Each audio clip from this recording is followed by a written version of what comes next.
ನಾನು ಪಂಚಮಸಾಲಿ ಗುರುಪೀಠದ ಹಣವನ್ನು ಲೂಟಿ ಮಾಡಿಲ್ಲ, ಕಷ್ಟಪಟ್ಟು ಬದುಕಿನಲ್ಲಿ ಮೇಲೆ ಬಂದವನು ಎಂದು ಮಾಜಿ ಶಾಸಕ ಅರುಣ್ ಕುಮಾರ್ ಪೂಜಾರ್ ಮಠದ ಟ್ರಸ್ಟಿ ಚಂದ್ರಶೇಖರ್ ಪೂಜಾರ್ ಆರೋಪಕ್ಕೆ ತಿರುಗೇಟು ನೀಡಿದರು.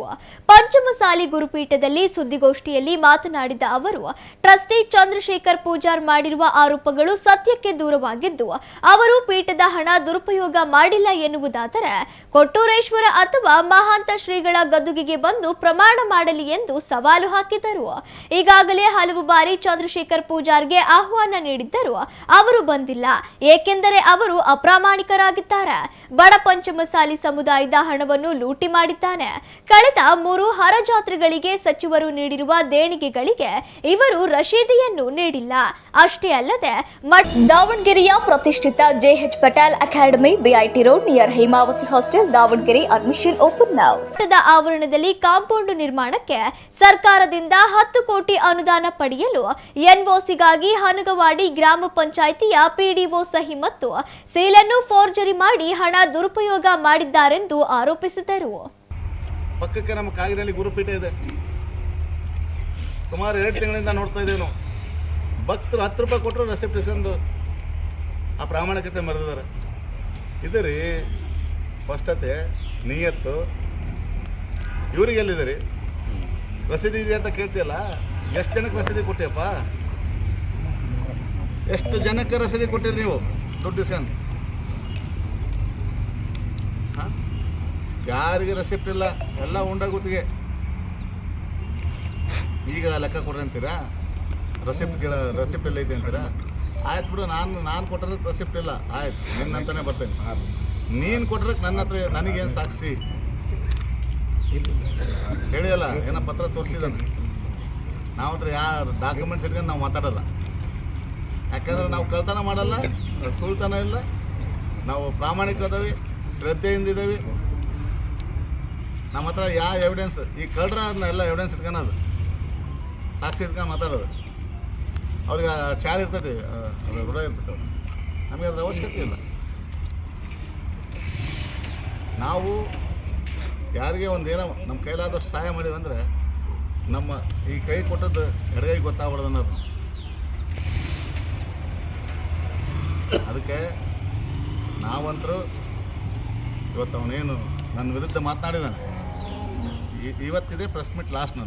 ನಾನು ಯಾವತ್ತೂ ಕೂಡ ಪತ್ರಿಕೆ ಆಮೇಲೆ ಪ್ರಚಾರಕ್ಕೆ ಹೋದಾನಲ್ಲ ಜಾಸ್ತಿ. ನಾನು ಅವನೇನಾದರೂ ಇನ್ನೊಂದು ಇದ್ರ ಮೇಲೆ ಅವನು ನನ್ನ ಬಗ್ಗೆ ಮಾತಾಡಿದ್ರೆ ನಾನು ಸೀದಾ ಮನೆಗೆ ಹೋಗ್ತೇನೆ. ಹೇಳ್ಕೊಂಬರ್ತೇವೆ ಇಲ್ಲೇ ಮಠಕ್ಕೆ. ಇಲ್ಲೇ ಆಗ್ಬೇಕದು. ಏನಿದ್ರು ನಿರ್ಣಯ ಸತ್ಯ ಗಂಟು ಹೊಡಿತೈತಿ. ಇಲ್ಲಿ ನಿರ್ಣಯ ಆಗಲಿ. ನಾವೇನಾದರೂ ಇದರಲ್ಲಿ ಸುಳ್ಳು ಹೇಳ್ತಾ ಬಂದರೆ, ನಾವು ಈ ಮಠಕ್ಕೆ ನಾವೇನು ಮಾಡಿಲ್ಲ ಅಂದರೆ ಭಗವಂತ ಸ್ವಾಮಿ ನೋಡ್ಕೊಳ್ಳಿ. ನಮ್ಮ ಧರ್ಮಸ್ಥಳಕ್ಕೆ ಕರ್ದಾನೆ. ನಾನು ಇಲ್ಲಿ ಬೇಡ, ಧರ್ಮಸ್ಥಳಕ್ಕೆ ಬಾ.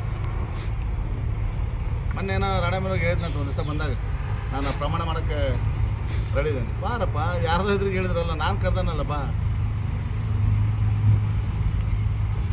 ಯಾಕೆ ಬರಲ್ಲಪ್ಪ ನೀವು? ಇವತ್ತು ಪುಣಾತ್ಮ ಕೊಟ್ಟಿರ್ತಕ್ಕಂಥದ್ದು BS ಯಡಿಯೂರಪ್ಪ ಸರ್ಕಾರ ಇದ್ದಾಗ, ಮುಖ್ಯಮಂತ್ರಿಗಳಿದ್ದಾಗ, ಇಲ್ಲಿ ಜಾತ್ರೆ ಮುಗಿಸಿ 2ನೇ ಜಾತ್ರೆ ಮುಗಿಸಿ ರಾಣೆಮನ ಇದು ದಾವಣಗೆರೆ GMEಟಿಗೆ ಹೋಗ್ತಿದ್ದಂಗೆ ಅವ್ರು ಹೆಲಿಕಾಪ್ಟರ್ ಮೇಲೆ ಹೋಗ್ತಿದ್ದಂಗೆ ಟ್ರಸ್ಟ್ ಅಕೌಂಟಿಗೆ 10 ಕೋಟಿ ಜಮಾ ಆಯಿತು. ಬೊಮ್ಮಾಯಿ ಸಾಹೇಬರು ಮುಖ್ಯಮಂತ್ರಿ ಆದಮೇಲೆ ಹಣ ಕೊಟ್ಟರು. ಯಾವುದು ಲೆಕ್ಕನೇ ಇಲ್ಲ ಸರ್. ಈಗ ಇನ್ನೊಂದು ಹೇಳ್ತಂಗೆ, ಆಯ್ತಪ್ಪ, PD ಒಂದು ಫೋರ್ಜರಿ ಸೈನ್ ಮಾಡಿದ್ದು ಯಾರು? ಟ್ರಸ್ಟ್ಗಳನ್ನ ಫೋರ್ಜರಿ ಸೈನ್ ಮಾಡಿದ್ದು ಯಾರು? ಯಾರು ಮಾಡಿದ್ರಪ್ಪ? ಎಲ್ಲ ಫೋರ್ಜರಿ ಸೈನ್ ಮಾಡಿ ರೊಕ್ಕ ತೆಗೆದಿರ್ತಕ್ಕಂಥದ್ದು. ಬರೀ ಸರ್ಕಾರ ಕೊಟ್ಟಿರ್ತಕ್ಕಂಥ 10 ಕೋಟಿಯಲ್ಲಿ 5 ಕೋಟಿ ಹಗರಣ ಆಗಿದೆ. ಈಗೇನು ಆ ಟ್ರಸ್ಟ್ಗಳಿದಾರಲ್ಲ, ಅವರೇ ತೆಗೆದಿರೋದು, ನಾವಲ್ಲ. ಈಗೇನು ಅವ್ರು 12 ಜನ ಏನು ಟ್ರಸ್ಟ್ಗಳಿದ್ರಲ್ಲ, ಅವರೇ ಇದನ್ನೆಲ್ಲ ತೆಗೆದು ಸರ್ವೆ ಮಾಡಿಸಿ 5 ಕೋಟಿ ಹಗರಣ ಆಗಿದೆ ಅಂತ ಅವರೇ ಹೇಳಿರೋದು. ಈಗ ಅವರೆಲ್ಲ ಒಂದಾಗ್ಬಿಟ್ರ. ಆಗಲಿ, ಸಂತೋಷ, ಅವ್ರ ಒಗ್ಗಟ್ಟು ಚೆನ್ನಾಗಿದೆ. ನಿಮ್ಮ 12 ಜನದ ಮೇಲೆ ಪಂಚಮಸಾಲಿ ಸಮಾಜ ನಿರ್ಣಯ ಮಾಡಲ್ಲ. 80 ಲಕ್ಷ ಪಂಚಮಸಾಲಿಗಳು ಇವತ್ತು ಸ್ವಾಮೀಜಿ ಜೊತೆಗೆ ಇದ್ದಾರೆ. ನಿಮ್ಮ 12 ಜನ ಮೈನಸ್ ಮಾಡಿ ನೀವೇನು ನಮ್ಮ ಜೊತೆಗೆ ಸಮಾಜ ಇದೆ ಅಂತಂದು ಏನು ಅನ್ಕೊಂಡು ಇವತ್ತು ಮಾಡಿದಿರಲ್ಲ.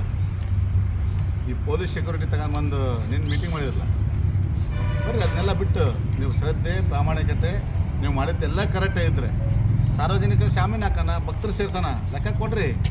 2008 ಒಂದೇ ಎಕ್ಸಾಂಪಲ್, 2.5 ವರ್ಷದಿಂದ ಡಾಕ್ಟರ್ ರಾಜ್ಕುಮಾರ್ ಅಂತಂದೇಳಿ ಆಡಳಿತಾಧಿಕಾರಿ ಇವರೇ ಮಾಡ್ಕೊಂಬಂದರು ಹೊನ್ನಾಳಿಗೆ ಹೋಗಿ. ಅವರು ಅದು ಆಡಳಿತಾಧಿಕಾರಿ ಆದಮೇಲೆ 1,74,00,000 ಭಕ್ತರು ಕೊಟ್ಟಂಥ ಹಣ ಇವತ್ತು ಡಿಪಾಸಿಟ್ ಮಾಡಿ ಅದರಲ್ಲಿ ಬಂದಂಥ ಹಣದಲ್ಲಿ ಮಠ ನಡೆಸ್ತಾ ಇದ್ದಾರೆ. 2008ರಿಂದ ಇಲ್ಲಿವರೆಗೆ ಮತ್ತೆಲ್ಲಿದೆ ಲೆಕ್ಕ? ಲೆಕ್ಕ ಕೊಡಬೇಕಲ್ಲ ನೀವು.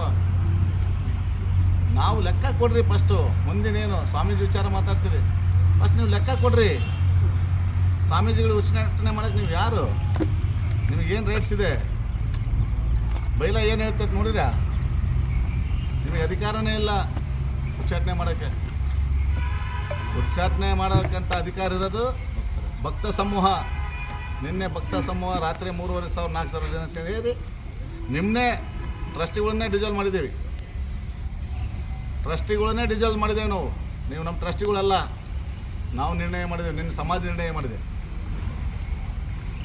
ಇವತ್ತು ಸಮಾಜ ಇವತ್ತು ಕಟ್ಟಬೇಕಾದ್ರೆ ಒಬ್ಬರಿಂದ ಕಟ್ಟಿಲ್ಲ,